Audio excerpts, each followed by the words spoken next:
Welcome to When Gen X Ruled the Multiplex, in which I look at films that shaped the young minds of those of us born between 1965 and 1980.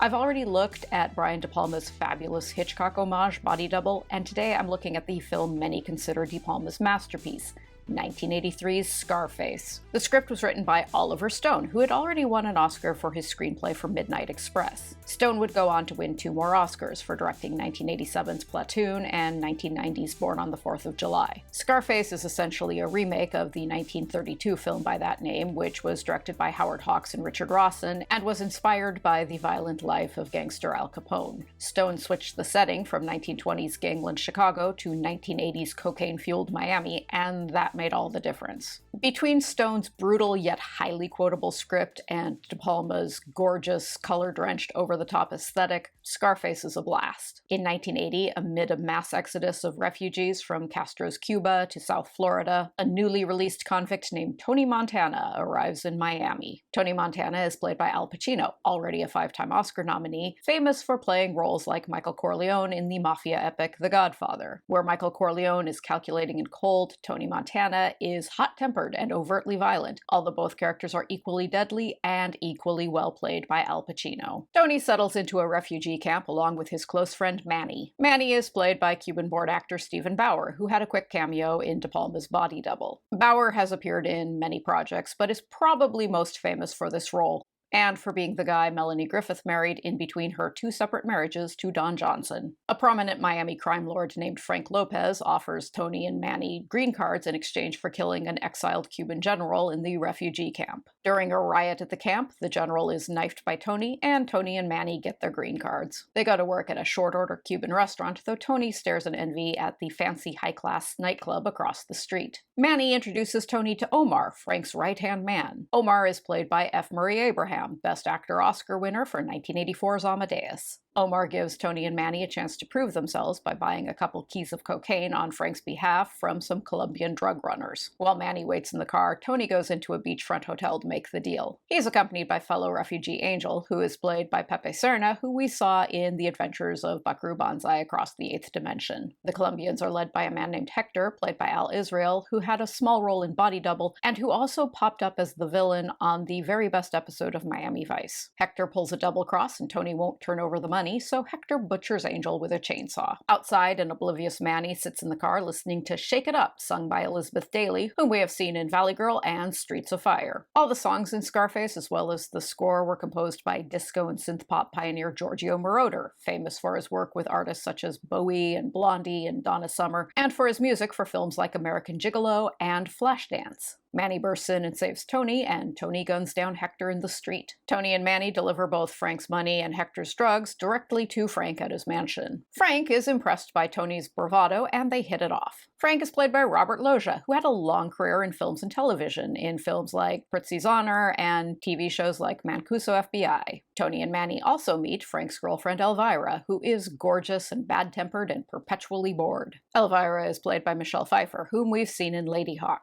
This is the role that first established Pfeiffer as a serious actor after an early career in entertaining fluff like Grease 2 and the sitcom Delta House. Tony accompanies Frank and Elvira to a decadent nightclub called the Babylon Club. While Debbie Harry sings Rush Rush, Frank gives Tony a crash course in Miami's drug trade and asks him to work for him. Tony dances to Amy Holland's She's on Fire with a bored and irritable Elvira. I love every element of Michelle Pfeiffer's performance as Elvira, who seems to dislike everyone and everything and just comes across as a tragic mess. Michelle Pfeiffer has moved beautifully on screen in other films like The Fabulous Baker Boys and Batman Returns and Hairspray, so I fully believe De Palma and Pfeiffer made a conscious decision to make Elvira the world's most half-assed dancer. She's so impossibly gorgeous, and then she gets on the dance floor and kind of listlessly moves around, like she knows every set of eyes in the club will be on her anyway, so she doesn't even have to try. Later, Tony and Manny sit on the beach and drink some amazing-looking cocktails while discussing their dreams of wealth and women. I'm allergic to fresh pineapple, and so those those cocktails might kill me, and yet they look so fabulous that it could be worth it to order one anyway. Elvira insults Tony's car for being tacky, which is unkind but fair, so he buys a Porsche. Tony makes a clumsy pass at her, which she firmly turns down. Tony visits his estranged mother and his sister Gina, neither of whom he's seen since he was jailed in Cuba. Gina is played by Mary Elizabeth Mastrantonio in her film debut. She'd go on to star in The Color of Money, The Abyss, and Robin Hood, Prince of Thieves. Tony and Gina adore each other, but their mother disapproves of Tony's lawless ways. When Manny casually observes that Gina is very beautiful, Tony gets wildly possessive and orders Manny to keep his eyes off his sister. Frank sends Tony and Omar to Bolivia to make a deal with a drug lord named Sosa, played by Paul Schenner. Sosa receives a tip that Omar was a police informant a while back in New York. Sosa has Omar strangled and hung from a helicopter while he agrees to deal directly with Tony. Frank is angry and alarmed over Tony's blatant power play, so Tony leaves Frank's organization and branches off on his own. Tony tries his best to romance a disinterested Elvira. At the Babylon Club, a narcotics detective in Frank's pocket named Bernstein, played by character actor Harris Yulin,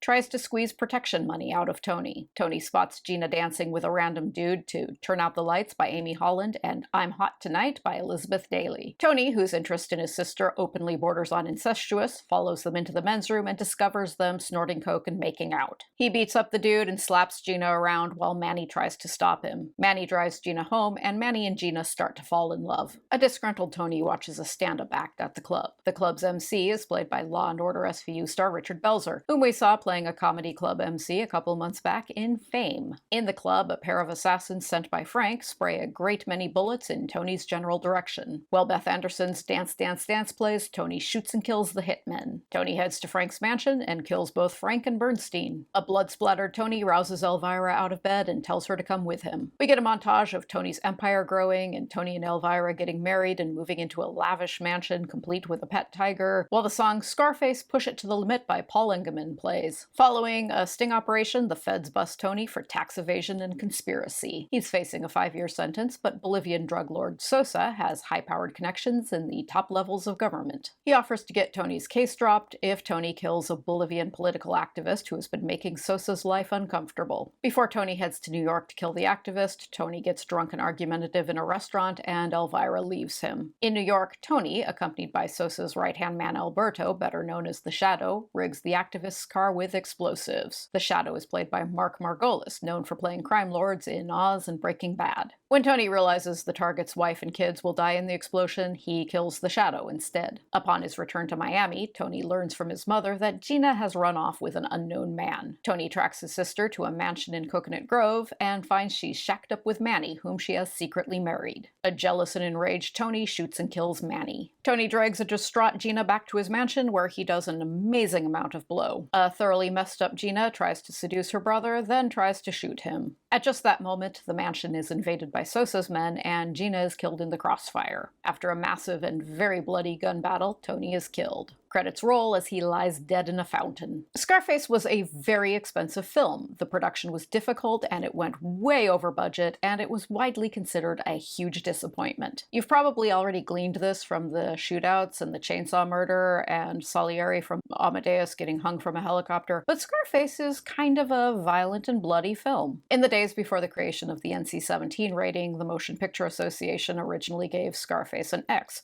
which would have meant death for the film since no non-pornographic theater would show a film with that rating. After a few unsatisfying attempts to placate the MPA by toning down the violence, De Palma appealed to the X rating, and his original cut was released with an R rating. While that was a win for De Palma, the film was still not a hit, either with critics or audiences. Critics thought it was too long, too bloody, and too self-indulgent. And yes, Scarface is very long, very bloody, and very self-indulgent, but those are the qualities that also make it awesome. Now though, Scarface is viewed as a gangster film masterpiece, almost on the level of The Godfather, and it is widely beloved. Scarface found new life on videocassette. Gen X viewers who'd been too young to watch it in a theater without their parents finally saw it at home, and they embraced it. In his depiction of Tony's short, brutal, empty life, Oliver Stone intended his script to serve as an indictment of capitalism and the dangers of excess. That message was largely lost on young viewers because De Palma made Tony's short, brutal, empty life look pretty glamorous. The film's popularity has only grown over the years, and we owe that in large part to hip-hop. The aesthetics and the lifestyle depicted in Scarface, live fast, die young, rags to riches, cocaine, guns, over-the-top mansion, fast cars, flashy suits, beautiful women, nightclubs, have been particularly embraced by the hip-hop community. Giorgio Moroder's music from the film has been frequently sampled. Tony Montana is often name-checked in lyrics along with snippets of dialogue. The visual style of the film has been mimicked in music videos, like Drake's Hold On, We're Going Home. Scarface has been influential outside of hip-hop as well.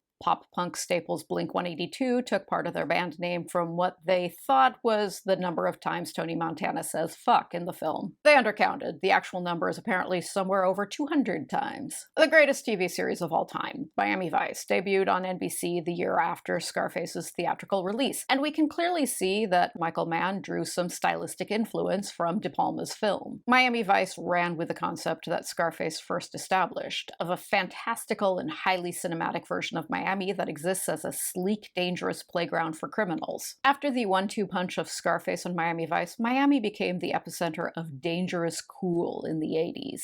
And that reputation endures. Loud, overheated, violent, and operatic, Scarface remains a potent symbol of a crazy, hyper-stylized, cocaine-fueled decade.